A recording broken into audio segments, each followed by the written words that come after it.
So recently, Meta has come under fire for something their vice president of generative AI content, pretty sad that they even have such a division to begin with, said to the Financial Times. He talked about AI-generated users coexisting on their platforms such as Facebook and Instagram alongside real users. And I may as well just read to you what he said. We expect these AIs to actually, over time, exist on our platforms kind of in the same way that accounts do, with the ability to generate and share content powered by AI on the platform. Now, this is actually something that's existed in Meta's ecosystem for a while now, since at least late 2023. That's when they officially, at least, launched profiles that didn't belong to real people, but instead bots. And naturally, a lot of people are not receptive to that idea at all, and Meta took down a lot of their AI-powered profiles. But you'd be a fool to think that this is the end of Meta's little pet project to have their own AI-generated users fester their platforms. Next time, they're likely not going to announce on a fucking bullhorn that they're going to do this. And this is just so fucking ridiculous because it completely goes against the foundation of social media. All of these major social media platforms were built upon the idea of being able to connect and speak to anyone regardless of where they are in the world. And that's what I fucking love about social media, being able to talk to people who I would otherwise not be able to talk to if not for the internet, because they either live in a completely different part of the country or a completely different part of the world than where I live in. And part of what I love about making videos is the potential for these videos to reach people, either across the country or even across the world. And now a lot of enthusiasm I once had for social media has long since been killed. Because now, unless you're talking to somebody you've already known long enough to trust, it is basically a coin flip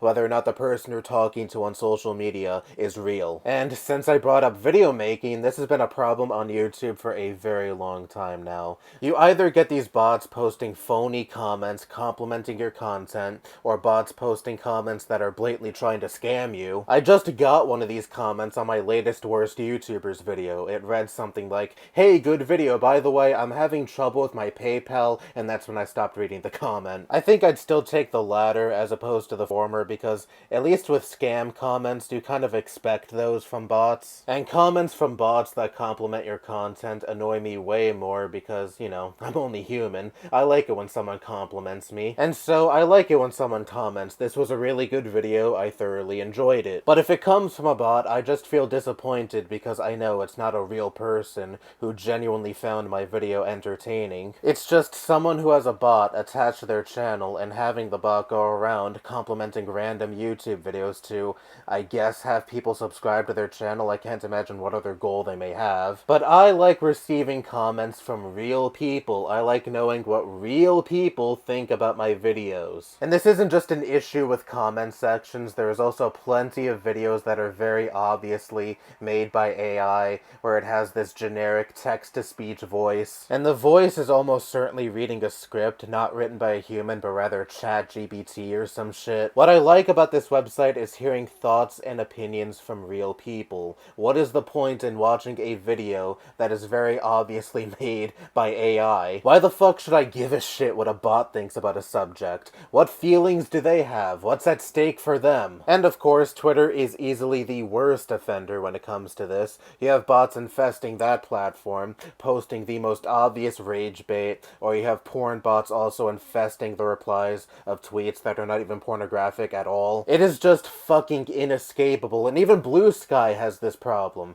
I've been getting bots following me, and I checked their profiles, and they were created like a day ago, and they're already following 10,000 fucking people. But these social media companies don't care at all. Why? Because it doesn't matter if these accounts aren't ran by real people. Their presence on these platforms still signifies growth to shareholders. And that's all this really is, growth to remain profitable. And it doesn't really matter if the growth isn't natural, it's still growth at the end of the day. And of course, there's also the angle of manufacturing consent for narratives and policies that don't benefit real real working class people, but rather corporations and billionaires. Just look at this past election. The right-wing ecosystem here online had the backing of billionaires. You had the richest man on earth using the social media platform he bought as a propaganda machine for Trump's campaign. Social media algorithms heavily favored right-wing content, and it all worked. And there should be no doubt in anyone's minds that bots were deployed under pro-Trump tweets or videos, etc., nodding and agreeing with the video and writing about how Trump is actually anti-establishment, bro. And now look, he's bending over backwards for corporations and billionaires who are pro-H-1B visas. Haha, fell for it again. But I digress. It is all to provide perceived legitimacy for talking points that favor multi-billion-dollar corporations that own platforms like the ones we are posting on, like the one you are using right now to watch this video. And it's killing the internet. You're not getting real opinions from real people anymore. Instead, you're getting spoon-fed talking points from billionaires through a bot pretending to be a real person. And this is why on platforms like Instagram and Blue Sky, I don't really look beyond what the people I'm following are posting. Same thing when I used to use Twitter. I hardly looked at the trending tab. I didn't really read posts all that much from accounts that I wasn't already following, because I knew there was a good chance when it came to accounts I wasn't already familiar with that I wasn't reading a real post written by a real person. And I know Blue Sky isn't associated with a multi-billion-dollar conglomerate, not yet at least, but it still has the bot problem. It doesn't matter where you go, it doesn't matter which social media site you're using, you are going to encounter bots, and I fucking hate it. And now you just had a tech giant like Meta, who owns several major social media platforms, loudly and proudly saying, yeah, we like the idea of AI-generated users coexisting alongside real users. And it doesn't matter that they're backpedaling publicly, they are sure as shit going to continue to do this, just more discreetly now. And this is what you have to look forward to on social media. Maybe you'll find a few cool and real people in a sea of bots. How lovely. That's all I have to say. Bye-bye.